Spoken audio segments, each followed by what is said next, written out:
내란 피의자 윤석열 전 대통령에 대해 기회가 있을 때마다 옹호하는 발언을 했던 최민호 세종시장은 시민들에게 사과해야 하지 않을까요?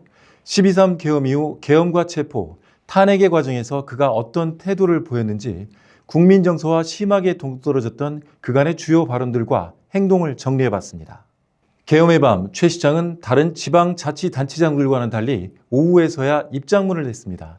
정치권이 진영 논리에 입각해 대립하는 현실을 거론하고 본격적인 개헌 논의가 있어야 할 것이라고 말했는데요. 불법 계엄에 대한 문제 제기가 보이지 않는 뜬금없는 입장문이어서 시민단체로부터 내란 동조 세력이냐는 비난을 받았습니다. 지난 1월 5일 내란죄 수사와 체포영장 집행을 즉시 중단해야 한다는 국민의힘 단체장들의 입장에 동의했습니다. 그리고 1월 19일 교회연합회 행사에서는 체포와 구속은 적법하게 영장이 청구돼야 한다면서 간첩 혐의로 억울하게 옥살이를 했던 프랑스 장교 드레피스를 윤 전 대통령의 비유에 빈축을 샀습니다.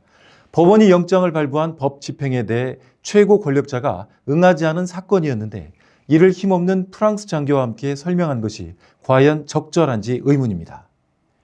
그리고 3월 15일 세종시에서 열린 보수단체 세이브 코리아 집회에서는 윤석열을 향한 그의 태도가 절정에 달했습니다. 무대 위에 올라 마이크 없이 충정가를 열창했는데요. 이를 SNS에 긴 문장으로 실었습니다. 특히 가족과의 대화를 인용해 본인을 독립군으로 비유해 논란을 샀는데요. 정치적 중립이 의무인 시장이 세이브 코리아 집회에 참가하는 것 자체가 논란인 마당에 자신을 독립군으로 미화시켜 비유한 건 해도 너무했다는 비난이 인 것이죠. 검찰의 시간 계산 잘못으로 구속이 취소됐을 때는 법치주의가 살아있는 모습으로 공정한 심판을 받을 기회가 열렸다는 점에서 환영한다고 말했습니다. 그리고 마침내 4월 4일 윤 전 대통령이 파면을 당하자 곧바로 태세를 전환해 입장을 발표했습니다. 판결에 대한 찬반을 떠나 사회가 통합될 수 있도록 서로를 존중하자고 말한 것이죠.